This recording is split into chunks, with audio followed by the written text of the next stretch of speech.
เสียงกองอันกับลูกสัตว์จะเห่าข่อยลำตัวกัน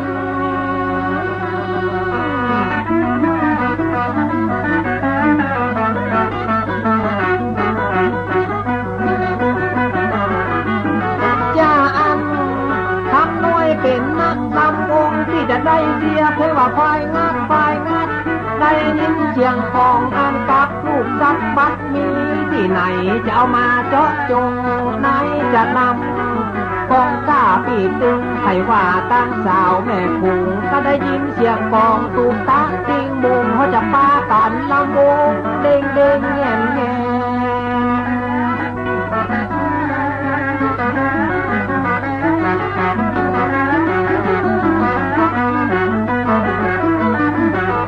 ปีตึงฮัก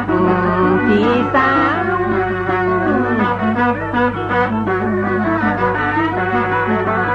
จ่าลาเนนเจ้าบ้านแม่ลิงตัวเป็นแม่ยิงเขาเลยมาปะใส่กันแล้วบาดเดียวจะเจิมหน่อยคำคนดำล้ำวงนะบาดน้อยบาดเดียวสีมาเชียงเงินเชียงทองหัวใจเจ้ามอนไปอยู่หลายร้อยกับน้องอันตีคำน้อยก็ได้ลำวงในงานตัวก็งามอันตีแต่ตักนายน้องรักไข่กำแขนถามที่มาเสียเงินที่มาเสียคำตักน้องน้อยคำและบาใจของน้อยหมดเงินนาปันหมดคำไปหลายบาทอันนี้ละน้องจะนาน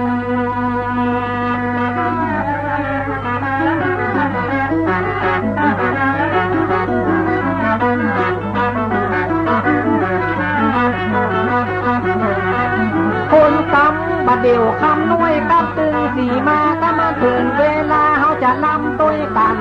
ที่ก็เพียมอันตีเงินคำมาหลายปันหลายหมื่นหลายตึงหมดตัดหัวน้อยคำตัวนายคนงามเต่าใดก็ยามอันนี้ละน้องจะนาน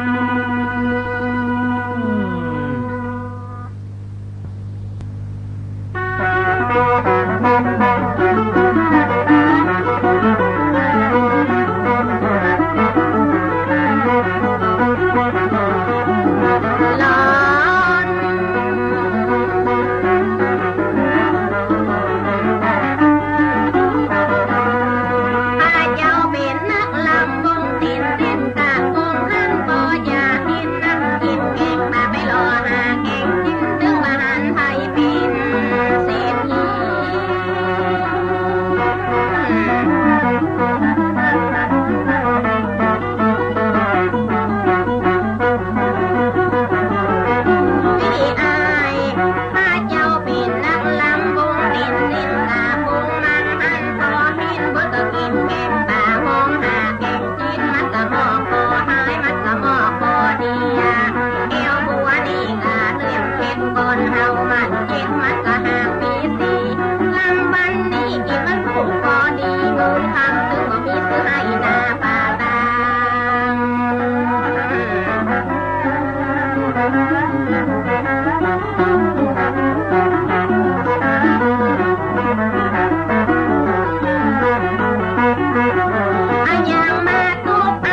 คำน้อยเป็นนักอันตีลำวง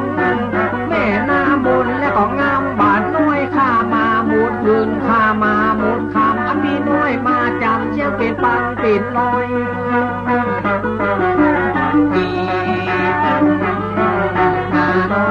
เดี๋ยวนั่งสีนี่กาโดนสิบก็อย่าอู้ชีวิตแล้วก็ของนางลำมันนะบ่มีเงินลอยเงินพันหากินไปวันวันหนึ่งเต้าอันนา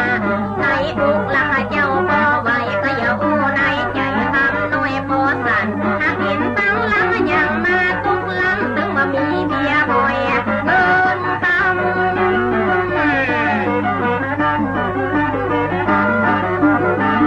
ว่าเขาเสียเพลงว่าไปงัดเขาตีลูกสัตว์เขาก็มากันลำมาแม่ปุ๊บใหญ่น้องน้อยคำเป็นทางลำก็ว่าใหญ่น้อยถึงบาหันเงินถึงบาหันเงินแสนล้อสายล้อแป้งสีมาพี่น้อย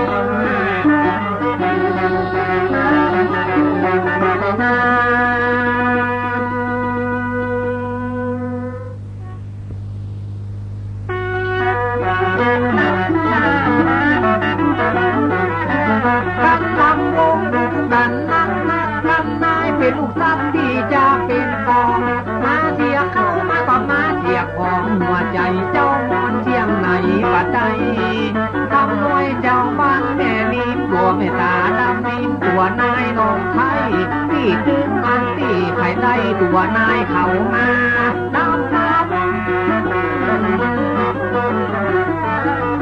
ำน้อยเป็นนักดำวงอันแม่คงตกลงกันกาตัวพี่น้อยอันตีสีมามีปัญญาว่าจะหามาได้ตัวจะลำอันกับก็ใจจะลำแบบใดข้าก็ตึงตา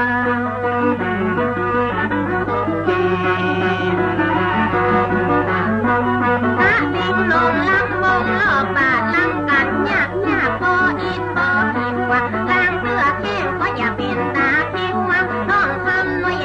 ยังก็ว่าในไอ้ลำกองข้าก็ว่าสาแม่ผู้สูจะลำบุกแม่ซ้อนดอกไม้ล้อว่ายังมากระหามตึงได้ตึงมาหัวดาบตองมาปุ๊บ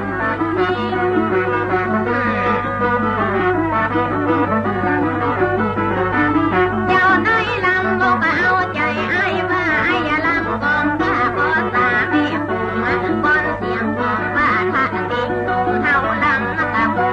พวงดินน้ำเสือคำหน่วยพออิดพอหิวน้ำดินตาผิวอยากกินน้องจัน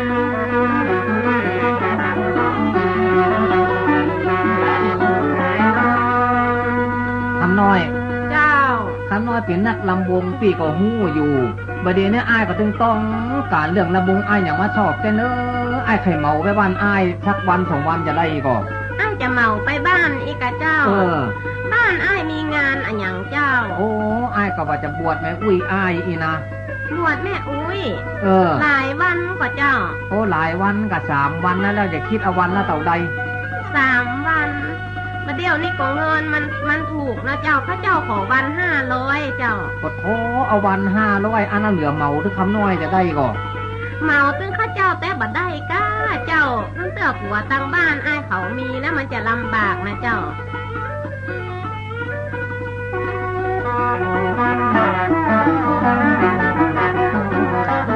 ตาวัดมาก็ห่างตึงได้นับเป็นตาใบมาก็ห่างตึงสีมาถึงบ่มีตังลูกถึงบ่มีตังเมียแล้วก็ใจตาเพียหาไหนก็บ่ได้เพื่อมาปะกันนักลำวงหัวใจเจ้ามนคำน้อยน้องไทยลูกเมียถึงหาบ่ได้ก็ปีนเล่าคือนะครับตาวัดมาก็ห่างตึงไรน้ำเป็นตาใบมาก็ห่างตึงเสียอูตำลูกว่าจะอูตำเมียเหมือนป่อใจตาเพียหาไหนก็บ่ได้ฟังคำน้อยพี่ตึงเต็มใจจะบอกคือนายบ่เดียวนี้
มีตั้งซอแล้วก็มีตั้งจ้อยนักลำวงใหญ่ๆน้อยๆมีถึงแม่ยิงอับบอย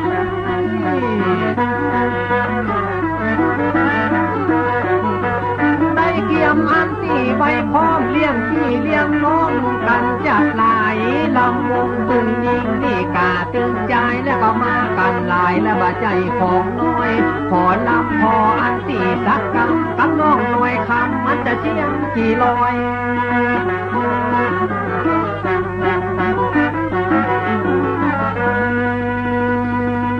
มาถึงก็คำน้อยเจ้ามาถึงนักกี้แล้วเหรอเจ้ามันอย่างว่านะถึงก็เพียวก็ถึงเนาะคำน้อยเนาะเจ้าอย่างว่านักกะถึงก็เพียวก็ถึงไอ้สิมาเจ้าโอ้ข้าเจ้ามาบ้านนี่อย่างมาม่วนมางานเจ้าการต้อนรับครับสูตรอย่างดีเลยเจ้าไปลำวงมาสุดเหนือสุดใต้ก็บ่เหมือนบ้านนี่เนอะเจ้าหัวเปิ้นว่าย่อต้อเผื่อบ่ได้ก้าคำน้อยข้าเจ้าอู้แต่เจ้าหัวเปิ้นบ่ว่าแต่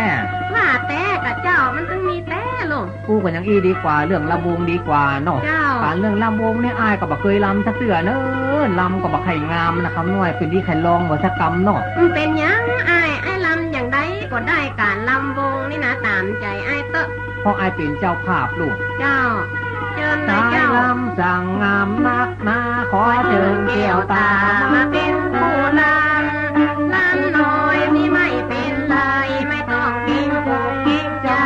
ไม่ต้องอายชายอื่นมาลำโอ้แม่ตา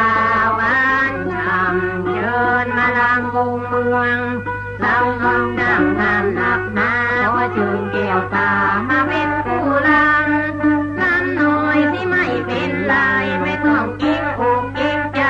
ไม่ต้องอายชายอื่นมาลำโอ้แม่ตา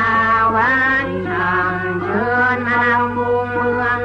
ชายลำช่างงานหนักหนาขอเชิญแก้วตามาเป็นผู้ลำ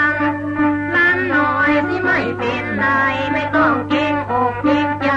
ไม่ต้องอายชายอื่นมาลำโอ้แม่ตาหวานฉ่ำเชิญมาลำว